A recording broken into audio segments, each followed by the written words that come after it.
Assalamualaikum warahmatullahi wabarakatuh. Saya Dinar Wahyu Ananda dari kelas 10 MIPA 1 SMA Negeri 1 Gonolegi. Dalam video ini saya akan menjelaskan tentang daur fosfor.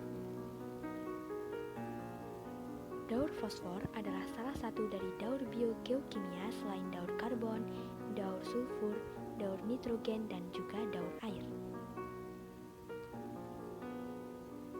Sebelum kita membahas ke daur fosfor, alangkah baiknya jika kita mengetahui apa sih daur biogeokimia itu.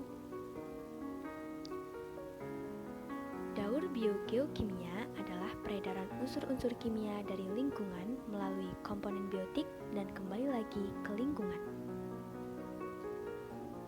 Proses tersebut terjadi secara berulang-ulang dan tak terbatas. Nah, sudah tahu kan artinya? Jadi sekarang kita langsung ke daur fosfor. Daur fosfor adalah suatu proses perubahan fosfat anorganik menjadi fosfat organik, kemudian kembali lagi menjadi fosfat anorganik secara terus-menerus berkesinambungan dan tanpa jeda.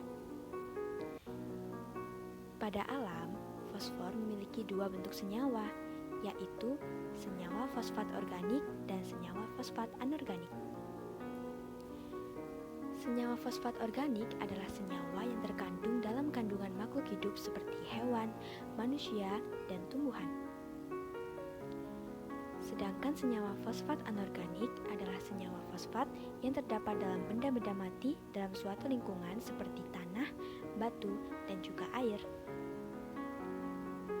Nah, sekarang kita langsung ke siklus daur fosfor. Daur fosfor melalui 5 tahapan dan berjalan lambat di alam. Proses daur fosfor yang terjadi adalah daur fosfor diawali dari sumber utama fosfor yang ditemukan dalam batuan melalui proses pelapukan.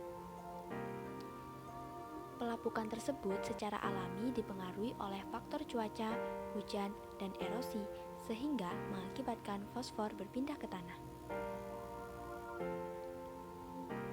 Ketika batuan yang mengandung fosfor terkena air hujan, maka akan melepaskan ion fosfat dan mineral lainnya.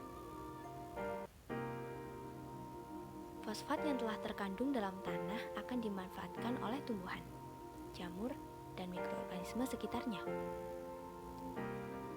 Sedangkan pada hewan herbivora dan manusia akan menyerap fosfor yang terkandung pada tanaman ketika mengonsumsinya. Pada hewan karnivora, fosfor akan diperoleh ketika hewan tersebut memangsa hewan herbivora. Berikutnya, fosfor akan kembali ke alam atau lingkungan melalui proses penguraian atau dekomposisi. Fosfat yang telah masuk dalam tanaman atau hewan akan diurai oleh dekomposer ketika tanaman atau hewan tersebut mati, sehingga fosfat organik akan kembali ke tanah atau air. Proses daur fosfat dilanjutkan oleh peran bakteri dalam tanah yang akan memecah bahan organik menjadi bentuk fosfat yang dapat diserap tanaman. Proses ini disebut mineralisasi. Fosfor yang terkandung dalam air akan terus berjalan siklusnya hingga menjadi sedimen dan menuju ke lautan. Nah, jadi begitu proses terjadinya daur fosfor. Sekian penjelasan dari saya. Bila ada salah kata, saya mohon maaf. Wassalamualaikum warahmatullahi wabarakatuh.